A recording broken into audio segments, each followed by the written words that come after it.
It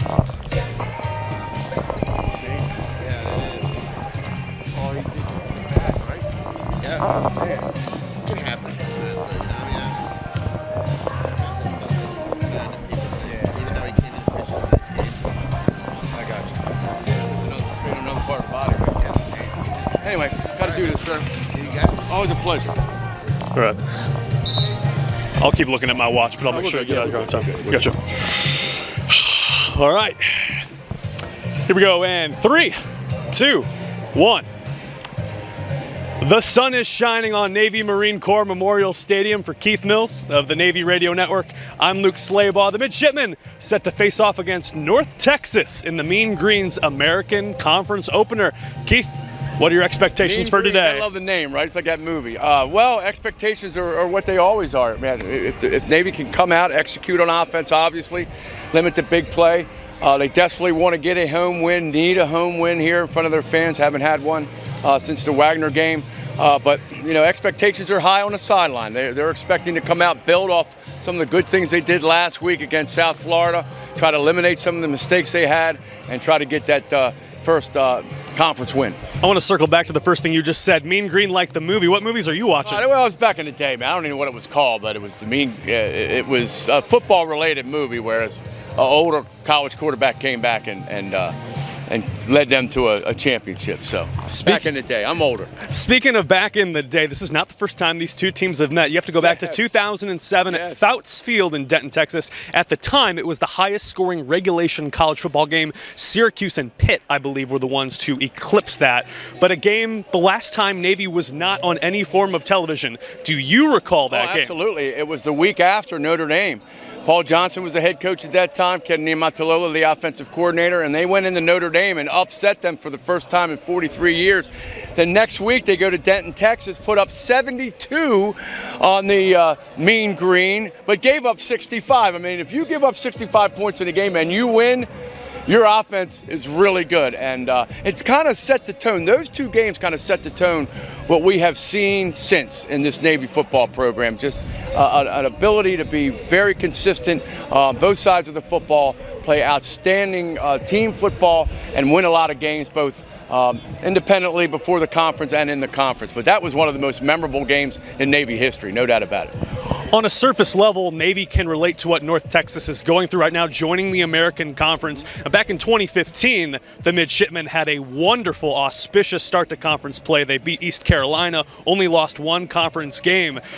Does that factor in at all? On the road, the Mean Green playing their first conference game here in the American? It may. I doubt it. These kids are so used now to, even at the high school level, they travel a lot. They do a lot of things that, maybe back even 8, 9 years ago, teams didn't do. But I don't think that's going to play a big role today. I think what's going to play the role is who can limit mistakes, who can keep the ball, possess it, keep the other team's offense off the field. And kicking game, man, the Navy kicking game has struggled this year. Special teams has struggled. Last week they had a bot snap, which was returned for a 2-point play by South Florida, and that was a key part of this football game. And their special teams is pretty solid. So it's going to be all three phases key today. But I don't think that first away conference game is going to have as much to do with it as Navy playing really stout defense today against a very, very high-powered offense. We talked last week about special teams just needing to be league average in the American to give them some semblance of normality. Last week you saw there was the botch snap, extra point return for 2 points by South Florida. Those things can make or break a game. Will Harbor said in the post-game news conference, you just limit it to a couple plays a game. You're starting to see that they may lean on the special teams contributors they can trust. Riley Reithman may be the holder today.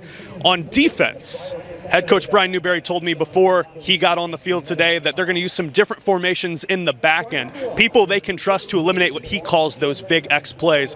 What do you think that will factor in for this game? Yeah, it's only 1 or 2 a game, but those 1 or 2 a game are game changers. Last week it was the fumbled snap return for a touchdown by South Florida and the botched PAT snap. So that's 10 points. And when you lose by 14, that's significant. With that said, the Navy secondary secondary this year has been solid, except for a couple of breakdowns. A slip last week on the Sean Atkins catch and run for 80 yards. They did a great job of defending the Memphis deep ball. So we're going to see Rayon Lane will certainly be back there. We'll see if Mabidi Williams and Elias Larry and the secondary can hold up against, again, a real good quarterback in Chandler Rogers and a stout passing game, but real good running game as well. You mentioned Chandler Rogers, one of the most sought-after transfers on the quarterback market, completing more than 61% of his passes. What does he bring to the table? He brings experience. He brings agility. As Brian Newberry, Navy's head coach, said this week, very smart. They can do a lot of different things at the line of scrimmage. They can they can milk the clock. They can run a speed offense. They can do whatever you want to do. They spread you out. They can run the ball. They spread you out. They can throw the ball. They can do a lot of things. And it starts with Rogers, who is having a real good start to his North Texas career. As you mentioned, he's been around. But he's a real good player. So Navy again, like last week with Byron Brown, has another really stout quarterback that they've got to deal with. North Texas continues to use the transfer portal. Jamori Macklin, the Missouri transfer at receiver, following in the footsteps of Jeremy Macklin, the former NFL receiver, Missouri Tiger. He has more than 26 yards per catch, a deep ball threat, something that's also going to challenge the secondary. No question about it. Anytime you've got that kind of pedigree, one, and two, that kind of talent, you have to account for him every snap. You have Oscar Attaway, who's a big-time running back.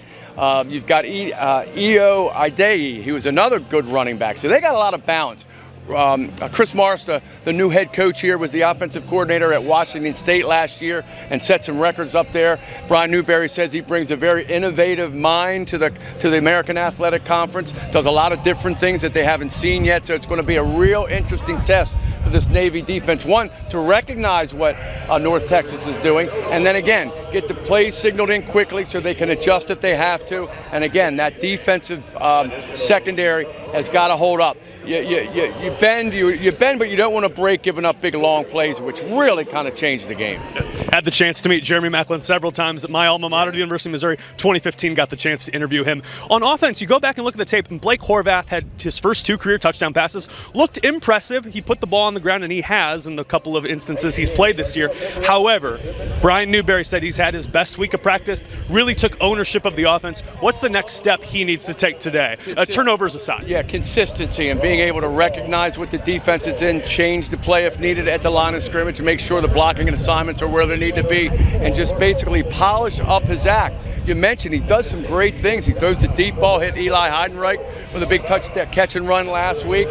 Didn't miss Amin Hassan wide open touchdown in the second quarter, as did Ty Levitai early in the game. So you got to maximize those opportunities. So maximize your opportunity when it comes to you. You cannot turn the football over, as you said, and you've got to make sure that you're orchestrating an offense that has success on first down. That's become the key down to Navy's offense, Luke.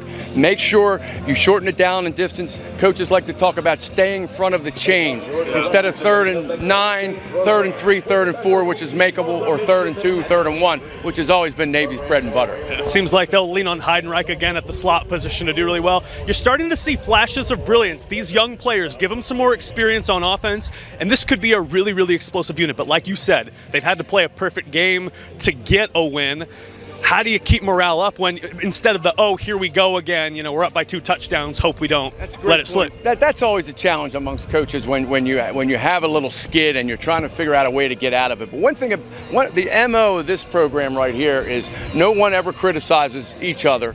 And 2, because of all the other things these guys have to go through on the yard, academics, the military commitments, when they get on the football field, it's all business. And there really is no